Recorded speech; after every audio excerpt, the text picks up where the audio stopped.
everyone, Mel here. Welcome back to my channel. I hope everyone is well. I hope you're having a great week so far and you've been having some crafty fun. So what y'all been doing?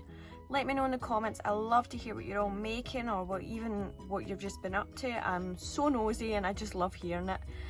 This week I thought we would do something a wee bit different, so I wanted to show you how I went about creating this. It was the mantelpiece clock or carriage clock that I designed for the Sentimentally Yours magazine, the Phil Martin magazine. So it was about 2 years ago I designed it and I loved it at the time, but there was always something that annoyed me about it, and it wasn't until I was deciding what I was going to do that I thought, why didn't I turn it into a gift box? It would have been made the perfect gift box, whether it been for a Mother's Day or a Father's Day gift. I just sort of thought that was the perfect idea for it. So today I've updated the pattern and I've added some wee bits in to turn it into the perfect little gift box for you. So I'm going to go and get everything all cut out and we can get started. So remember guys, I know I'll go on and on. If you like the video, please give it a thumbs up. If you've not already, maybe subscribe and hit that bell button to get notifications on my upcoming videos. So let's get started. So I've got everything all cut out and I've used this lush navy 12x12 card and I've teamed it with some of my gorgeous metallic 12x12 cardstock. I'm not sure where I got that, but I'll find something similar. I also used these amazing Craft Consortium ink drops, and this is the Ocean 12x12 papers. I mean, look at these colours, aren't they amazing? And I knew they would look fab with the gold and the navy. So I've cut out everything I needed, including the pattern paper layers, and also I have cut all my pieces out for the clock. You're going to need 4 of these sides, you can see here, and that's just so you can hide your tabs in between. And I've also cut out the little extra bit that didn't come with the original, but I'll show you how to use them later on. So first of all, what we're going to do is fold up all the tabs.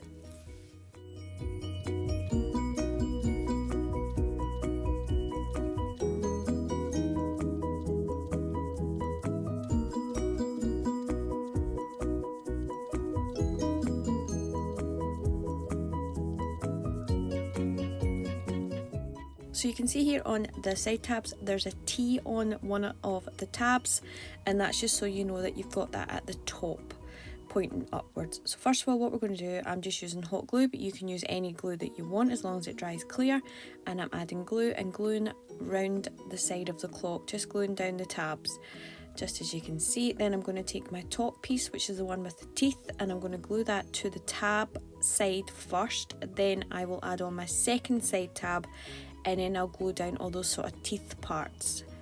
It's really easy once you get started, but just take your time doing one tab at a time, allowing the glue to take hold.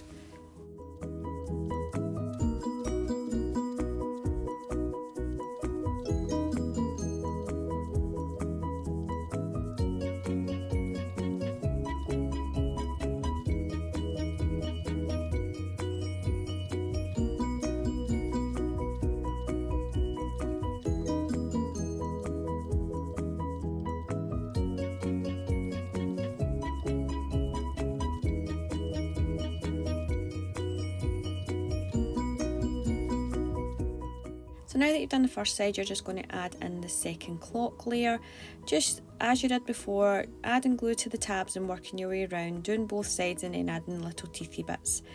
Once you've done this, you're going to add on glue to those 2 bottom tabs that you can see. Now this is from the old design. Originally it was a closed off box, but I never removed these, so all I'm doing is adding glue and popping them inside. It'll just add that wee bit of support. Now that these are done, you'll take the 3rd and 4th layer and glue these on top, and this will add more support, but also, sorry, it will hide all those messy tabs.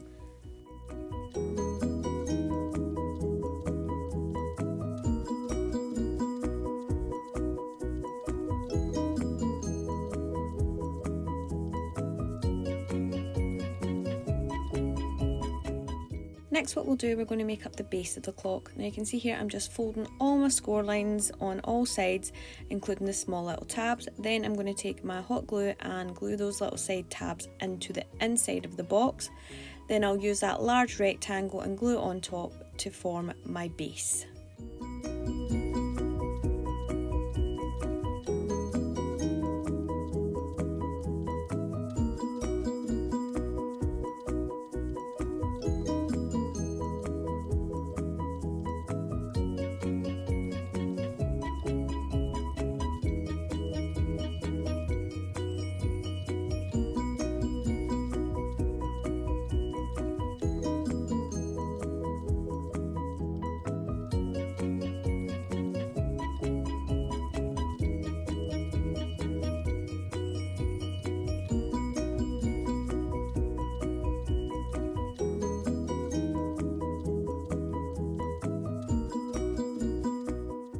So now that we've got that done, we're going to glue our layers together. Now if you wanted, you could add ink around the edges of the pattern paper, but this time I'm just going to leave it, and all I'm going to do is add glue to the back and glue my layers together. I'm going to repeat this for all my layers and all the pattern pieces, and then I'll add them onto my clock. Now I know some people find it easier to glue their pattern layers on before they build up their clock design. If that's you, go ahead and do that before you build it up. I'm just showing you how I do it, and sometimes I even go the opposite way. It just depends what mood you're in.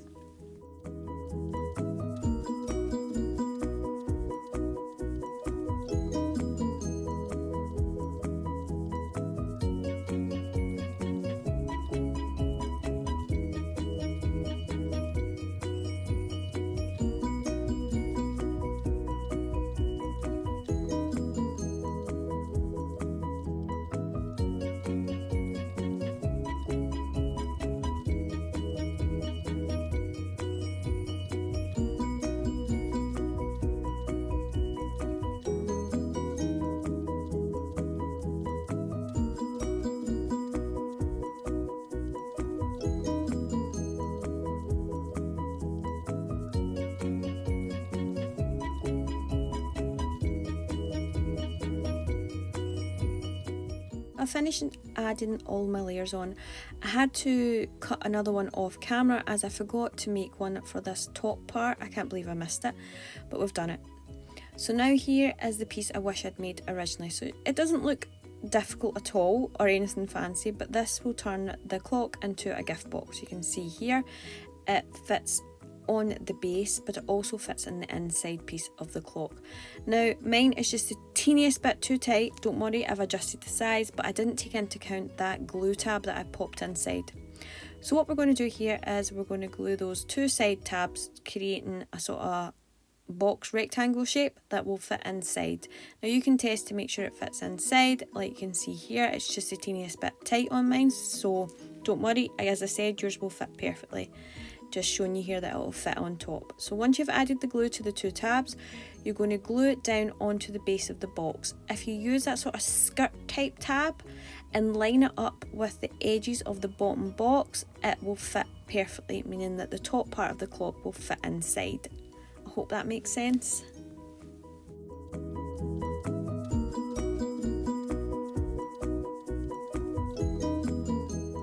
So now that we've glued this piece down, all I'm going to do is add some of this gold metallic card round the edges and putting a piece on every side just to bring everything together.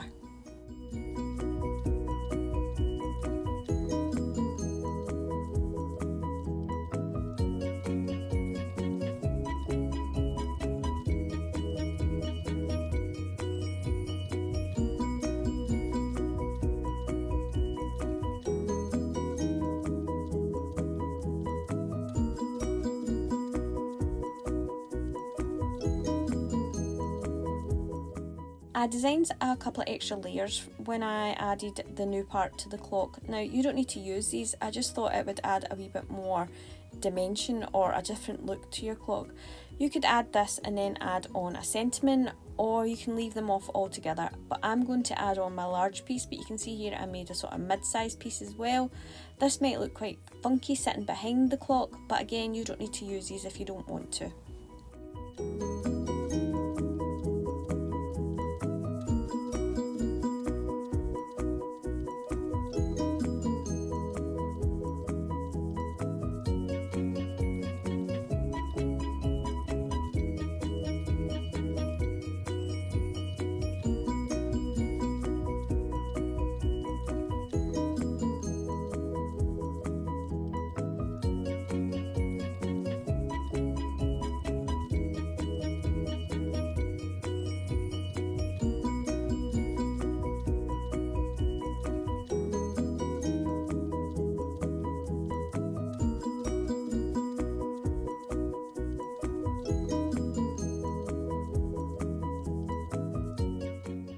So now what we're going to do is make up the clock face itself. So I want to ink around the edges of the main piece on the front, and I'm going to layer it with some of that pattern at the back. I just want to have a wee bit of that colour shining through, but you could change that up and use something else. You could ink the edges, anything you want. I was very tempted just to use gold, but I end up using some pearls or gems just to pop inside, but it's up to you. But first of all, what I'm going to do is ink the edges with a darker tone and a wee bit in the middle. Then I'll glue my layers together and then I'll stick it on to the navy bit. But first of all, I will add a brad and the hands.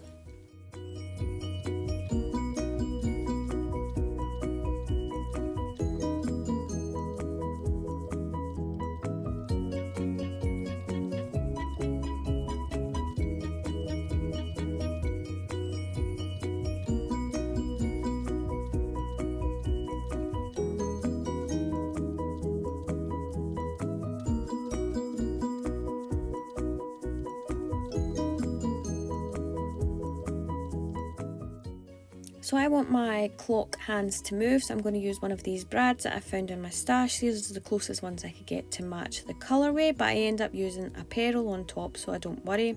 Once I've fed it through the clock and the hands, I'm adding some foam pads onto the back for depth so that my brad will keep moving and it won't stick. Then I'll stick it onto the third circle that I've made. Then I'll glue all this on top of the clock itself.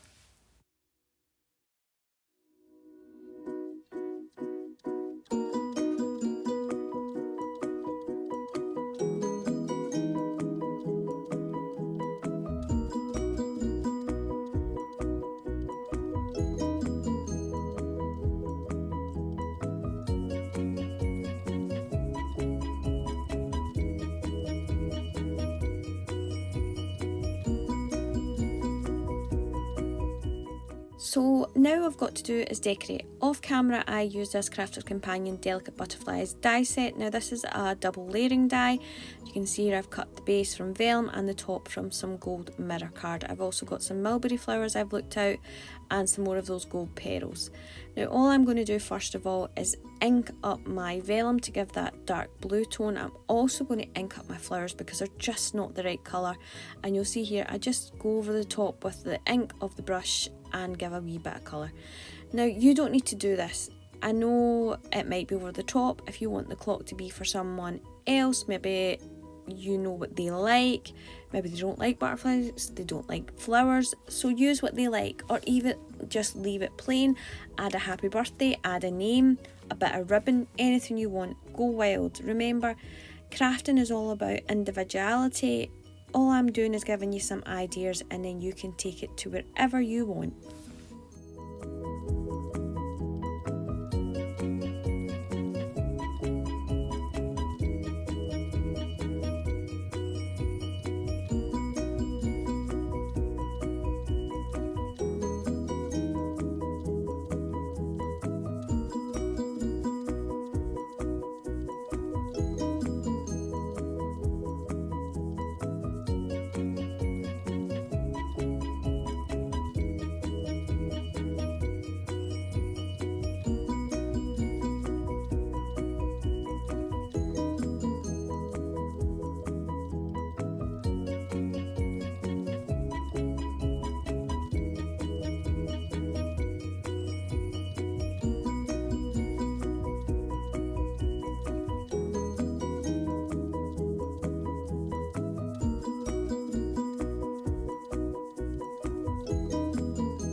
I'm all finished. What do you guys think? I mean, I just love that you can actually put something in it now. I know that you can see here that I've had to bend these in. It's just that I've made it just slightly too big because I wasn't taking into account the extra mil or two of the actual cardstock. But I've adjusted the pattern, so don't worry. Off camera, I added some gems to the butterfly bodies. I used some of my Chloe's Creative cards, and I used from the bling box, I used this sort of iridescent one.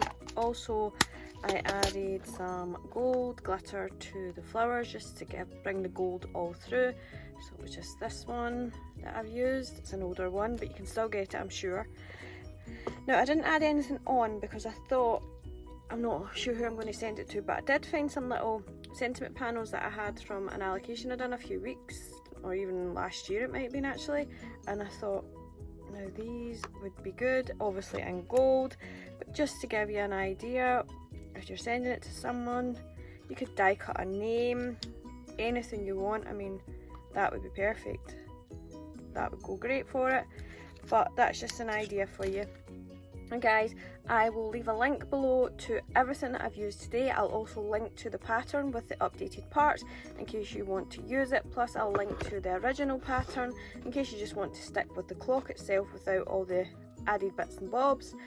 Again, I hope you enjoyed this video. I loved creating it. I loved getting something that I've made previous and kind of jigging it a bit, and I hope you enjoyed it too. Remember, if you liked the video, please give it a thumbs up. It really helps my channel. I know I go on and on, but without you guys giving me thumbs up, YouTube I just get lost amongst all these amazing creators.